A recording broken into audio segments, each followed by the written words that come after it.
these? I got a little obsessed with mine. In fact, I got a little obsessed with all my stuff. Have you ever wondered where all the stuff we buy comes from and where it goes when we throw it out? I couldn't stop wondering about that, so I looked it up. And what the textbook said is that stuff moves through a system from extraction to production to distribution to consumption to disposal. All together, it's called the materials economy. Well, I looked into it a little bit more. In fact, I spent 10 years traveling the world, tracking where our stuff comes from and where it goes. And you know what I found out? That is not the whole story. There is a lot missing from this explanation. For one thing, this system looks like it's fine. No problem. But the truth is, it's a system in crisis. And the reason it's a system in crisis is it's a linear system and we live on a finite planet. And you cannot run a linear system on a finite planet indefinitely. Every step along the way, this system is interacting with the real world. In real life, it's not happening on a blank white page.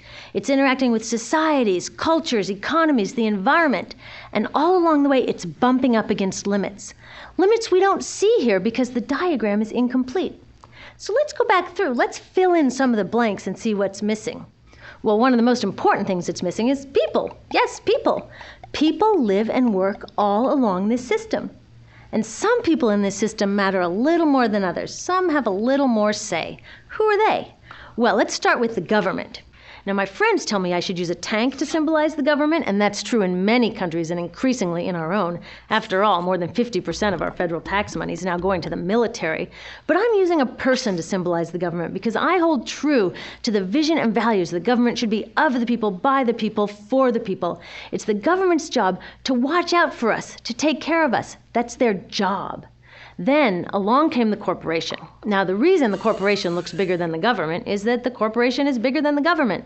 Of the 100 largest economies on Earth now, 51 are corporations. And as the corporation has grown in size and power, we've seen a little change in the government where they're a little more concerned in making sure everything's working out for those guys than for us. Okay, so let's see what else is missing from this picture. We'll start with extraction, which is a fancy word for natural resource exploitation, which is a fancy word for trashing the planet. What this looks like is we chop down the trees, we blow up mountains to get the metals inside, we use up all the water, and we wipe out the animals. So here we are running up against our first limit. We are running out of resources. We are using too much stuff. Now, I know this can be hard to hear, but it's the truth, so we've got to deal with it. In the past 3 decades alone, 1/3 of the planet's natural resource space has been consumed. Gone. We are cutting and mining and hauling and trashing the place so fast that we're undermining the planet's very ability for people to live here. Where I live, in the United States, we have less than 4% of our original forests left. 40% of the waterways have become undrinkable. And our problem is not just that we're using too much stuff, but we're using more than our share. We have 5% of the world's population, but we're using 30% of the world's resources and creating 30% of the world's waste. If everybody consumed at US rates, we would need 3 to 5 planets. And you know what? We've only got 1. So my country's response to this limitation is simply to go take somebody else's. This is the third world, which some would say is another word for our stuff that somehow got on somebody else's land. So what does that look like? The same thing, trashing the place. 75% of global fisheries now are fished at or beyond capacity. 80% of the planet's original forests are gone. In the Amazon alone, we're losing 2,000 trees a minute. That is 7 football fields a minute. And what about the people who live here? Well, according to these guys, they don't own these resources, even if they've been living there for generations. They don't own the means of production, and they're not buying a lot of stuff. And in this system, if you don't own or buy a lot of stuff, you don't have value. So next, the materials move to production. And what happens there is we use energy to mix toxic chemicals in with the natural resources to make toxic contaminated products. There are over 100,000 synthetic chemicals in use in commerce today. Only a handful of them have even been tested for health impacts, and none have been tested for synergistic health impacts. That means when they interact with all the other chemicals we're exposed to every day. So we don't know the full impact on health and the environment of all these toxic chemicals, but we do know one thing: toxics in, toxics out. As long as we keep putting toxics into our industrial production systems, we're going to keep getting toxics in the stuff that we bring into our homes and workplaces and schools, and our bodies. Like BFRs, brominated flame retardants, they're a chemical that make things more fireproof, but they are super toxic. They're a neurotoxin. That means toxic to the brain. What are we even doing using a chemical like this? Yet we put it in our computers, our appliances, couches, mattresses, even some pillows. In fact, we take our pillows, we douse them in a neurotoxin, then we bring them home and put our heads on them for 8 hours a night to sleep. Now, I don't know, but it seems to me in this country with so much potential, we could think of a better way to stop our heads from catching on fire at night. Now, these toxics build up the food chain and concentrate in our bodies. Do you know what is the food at the top of the food chain with the highest level of many toxic contaminants? Human breast milk. That means that we've reached a point where the smallest members of our societies, our babies, are getting the highest lifetime dose of toxic chemicals from breastfeeding from their mothers. Is that not an incredible violation? Breastfeeding must be the most fundamental human act of nurturing. It should be sacred and safe. Now, breastfeeding is still best, and mothers should definitely keep breastfeeding, but we should protect it. They should protect it. I thought they were looking out for us. And of course, the people who bear the biggest brunt of these toxic chemicals are the factory workers, many of whom are women of reproductive age. They're working with reproductive toxins, carcinogens, and more. Now I ask you, what kind of woman of reproductive age would work in a job exposed to reproductive toxins except for a woman with no other option? And that's one of the beauties of this system. The erosion of local environments and economies here ensures a constant supply of people with no other option. Globally, 200,000 people a day are moving from environments that have sustained them for generations into cities, many to live in slums, looking for work, no matter how toxic that work may be. So you see, it's not just resources that are wasted along this system, but people too. Whole communities get wasted. Yep, toxics in, toxics out. A lot of the toxics leave the factories in products, but even more leave as byproducts or pollution. And it's a lot of pollution. In the US, our industry admits to releasing over 4 billion pounds of toxic chemicals a year. And it's probably a lot more because that's only what they admit. So that's another limit, because yuck, who wants to look at and smell 4 billion pounds of toxic chemicals a year? So what do? Move the dirty factories overseas, pollute someone else's land. But surprise, a lot of that pollution is coming right back at us, carried by wind currents. So what happens after all these natural resources are turned into products? Well, it moves here for distribution. Now, distribution means selling all the toxic contaminated junk as quickly as possible. The goal here is to keep the prices down, keep the people buying, and keep the inventory moving. How do they keep the prices down? Well, they don't pay the store workers very much, and they skimp on health insurance every time they can. It's all about externalizing the costs. What that means is that the real costs of making stuff aren't captured in the price. In other words, we aren't paying for the stuff we buy.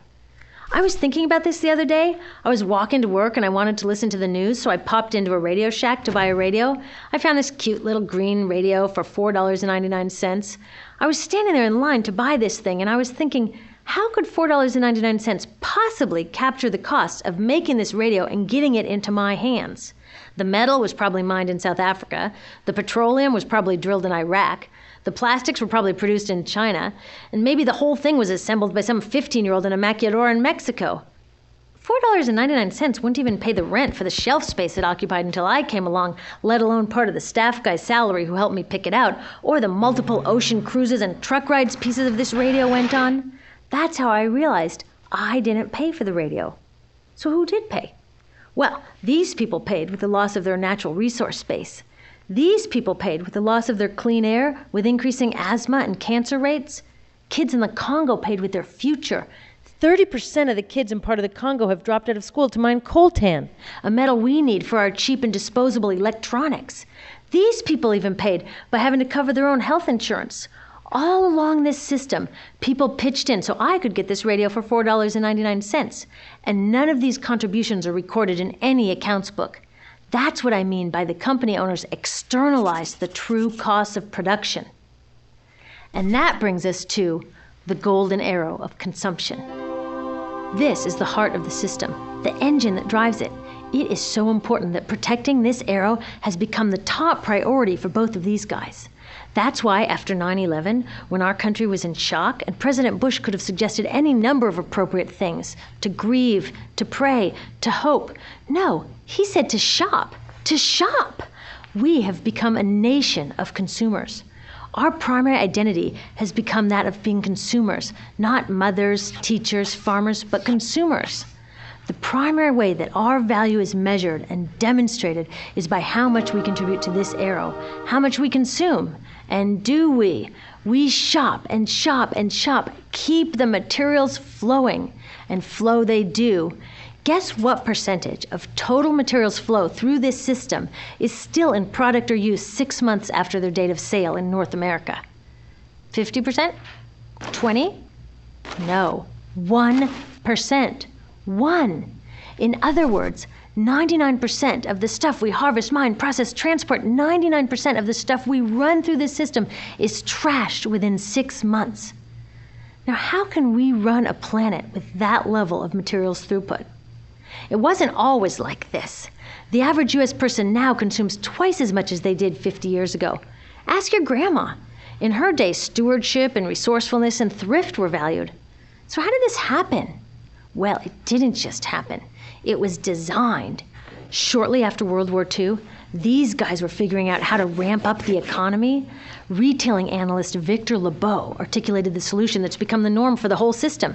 He said, our enormously productive economy demands that we make consumption our way of life, that we convert the buying and use of goods into rituals, that we seek our spiritual satisfaction, our ego satisfaction in consumption. We need things consumed, burned up, replaced, and discarded at an ever-accelerating rate. President Eisenhower's Council of Economic Advisors chairman said that the American economy's ultimate purpose is to produce more consumer goods. More consumer goods? Our ultimate purpose? Not provide health care or education or safe transportation or sustainability or justice? Consumer goods? How did they get us to jump on board this program so enthusiastically? Well, 2 of their most effective strategies are planned obsolescence and perceived obsolescence. Planned obsolescence is another word for designed for the dump. It means they actually make stuff to be useless as quickly as possible, so we'll chuck it and buy a new one. It's obvious with things like plastic bags and coffee cups, but now it's even big stuff. Mops, DVDs, cameras, barbecues even, everything. Even computers. Have you noticed that when you buy a computer now, the technology is changing so fast that in just a couple of years, it's actually an impediment to communication? I was curious about this, so I opened up a big desktop computer to see what was inside. And I found out that the piece that changes each year is just a tiny little piece in the corner. But you can't just change that one piece because each new version is a different shape. So you gotta chuck the whole thing and buy a new one. So I was reading industrial design journals from the 1950s when planned obsolescence was really catching on. These designers are so open about it. They actually discuss how fast can they make stuff break that still leaves the consumer having enough faith in the product to go out and buy another one. It was so intentional. But stuff cannot break fast enough to keep this arrow afloat. So there's also perceived obsolescence. Now, perceived obsolescence convinces us to throw away stuff that is still perfectly useful. How do they do that? Well, they change the way the stuff looks. So if you bought your stuff a couple of years ago, everyone can tell that you haven't contributed to this arrow recently. And since the way we demonstrate our value is contributing to this arrow, it can be embarrassing. Like, I've had the same fat white computer monitor on my desk for 5 years. My coworker just got a new computer. She has a flat, shiny, sleek monitor. It matches her computer, it matches her phone, even her pen stand. She looks like she's driving in Spaceship Central, and I look like I've got a washing machine on my desk. Fashion is another prime example of this. Have you ever wondered why women's shoe heels go from fat one year to skinny the next to fat to skinny? It's not because there's some debate about which heel structure is the most healthy for women's feet. It's because wearing fat heels in a skinny heel year shows everybody that you haven't contributed to that arrow as recently, so you're not as valuable as that person in skinny heels next to you, or more likely in some ad. It's to keep us buying new shoes. Advertisements and media in general plays a big role in this. Each of us in the U.S. is targeted with over 3,000 advertisements a day. We see more advertisements in 1 year than people 50 years ago saw in a lifetime. And if you think about it, what's the point of an ad except to make us unhappy with what we have? So 3,000 times a day, we're told our hair is wrong, our skin is wrong, our clothes are wrong, our furniture is wrong, our car is wrong, we are wrong, but it can all be made right if we just go shopping. Media also helps by hiding all of this and all of this. So the only part of the materials economy we see is the shopping. The extraction, production, and disposal all happens outside of our field of vision. So in the US, we have more stuff than ever before, but polls show that our national happiness is actually declining. Our national happiness peaked in the 1950s, the same time that this consumption mania exploded. Interesting coincidence. I think I know why. We have more stuff, but we have less time for the things that really make us happy. Friends, family, leisure time. We're working harder than ever. Some analysts say we have less leisure time than any time since feudal society. And do you know what the two main activities are that we do with the scant leisure time we have? Watch TV and shop. In the US, we spend 3 to 4 times as many hours shopping as our counterparts in Europe do.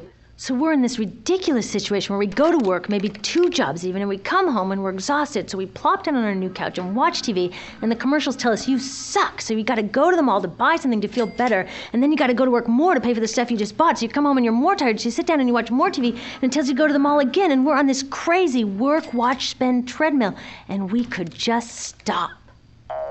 So in the end, what happens to all the stuff we buy anyway? At this rate of consumption, it can't fit into our houses, even though the average house size has doubled in this country since the 1970s. It all goes out in the garbage. And that brings us to disposal. This is the part of the materials economy we all know the most because we have to haul the junk out to the curb ourselves. Each of us in the United States makes 4.5 pounds of garbage a day. That's twice what we each made 30 years ago. All of this garbage either gets dumped in a landfill, which is just a big hole in the ground, or if you're really unlucky, first it's burned in an incinerator and then dumped in the landfill. Either way, they both pollute the air, land, water, and don't forget, change the climate. Incineration is really bad. Remember those toxics back in the production stage? Well, burning the garbage releases the toxics up into the air. Even worse, it makes new super toxics, like dioxin. Dioxin is the most toxic man-made substance known to science, and incinerators are the #1 source of dioxin.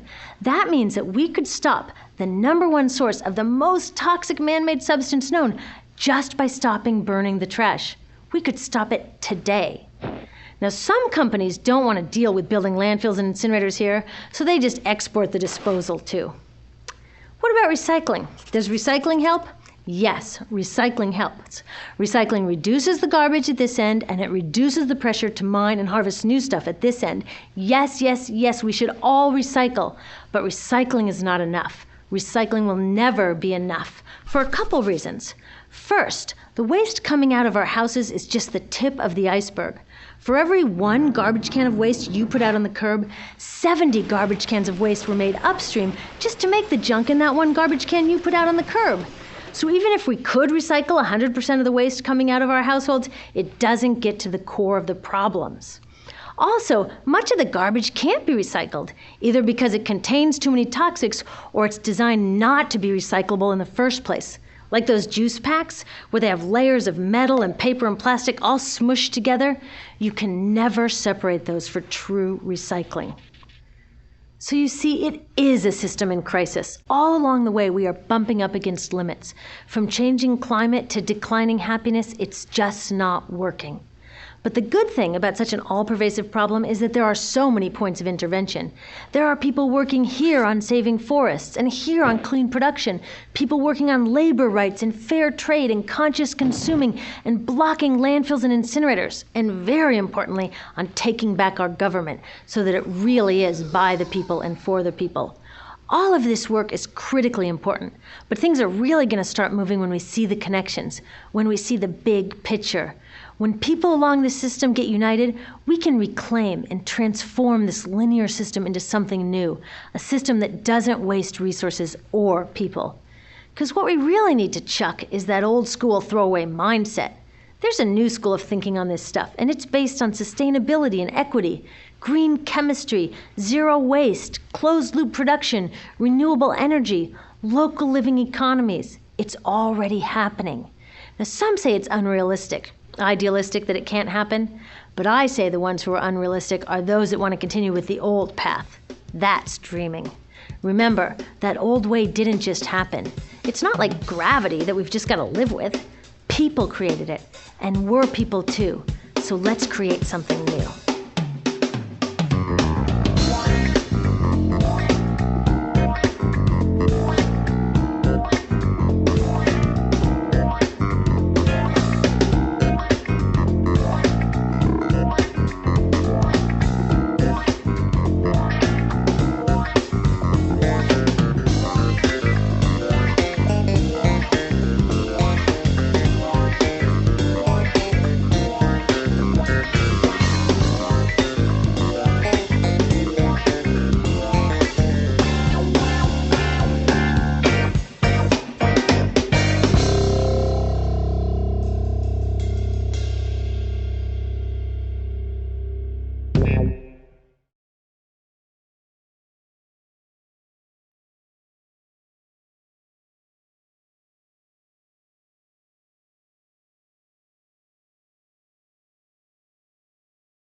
Page.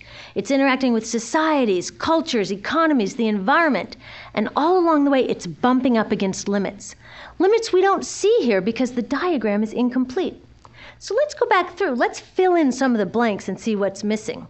Well, one of the most important things that's missing is people. Yes, people. People live and work all along this system. And some people in this system matter a little more than others. Some have a little more say. Who are they? Well, let's start with the government. Now, my friends tell me I should use a tank to symbolize the government, and that's true in many countries and increasingly in our own. After all, more than 50% of our federal tax money is now going to the military. But I'm using a source exploitation, which is a fancy word for trashing the planet. What this looks like is we chop down the trees, we blow up mountains to get the metals inside, we use up all the water, and we wipe out the animals. So here we are running up against our first limit. We are running out of resources. We are using too much stuff. Now, I know this can be hard to hear, but it's the truth, so we've got to deal with it. In the past 3 decades alone, 1/3 of the planet's natural resource base has been consumed. Gone. We are cutting and mining and hauling and trashing the place so fast that we're undermining the planet's very ability for people to live here. Where I live, in person to symbolize the government, because I hold true to the vision and values the government should be of the people, by the people, for the people. It's the government's job to watch out for us, to take care of us. That's their job. Then along came the corporation. Now, the reason the corporation looks bigger than the government is that the corporation is bigger than the government. Of the 100 largest economies on Earth now, 51 are corporations. And as the corporation has grown in size and power, we've seen a little change in the government where they're a little more concerned in making sure everything's working out for those guys than for us. Okay, so let's see what else is missing from this picture. We'll start with extraction, which is a fancy word for natural resource. Altogether, it's called the materials economy. Well, I looked into it a little bit more. In fact, I spent 10 years traveling the world, tracking where our stuff comes from and where it goes. And you know what I found out? That is not the whole story. There is a lot missing from this explanation. For one thing, this system looks like it's fine. No problem. But the truth is, it's a system in crisis. And the reason it's a system in crisis is it's a linear system and we live on a finite planet. And you cannot run a linear system on a finite planet indefinitely. Every step along the way, this system is interacting with the real world. In real life, it's not happening on a blank white page.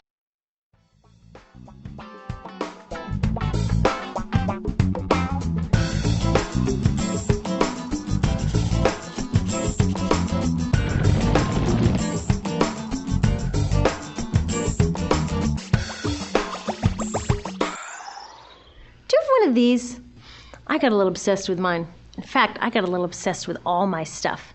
Have you ever wondered where all the stuff we buy comes from and where it goes when we throw it out? I couldn't stop wondering about that, so I looked it up. And what the textbook said is that stuff moves through a system from extraction to production to distribution to consumption to disposal.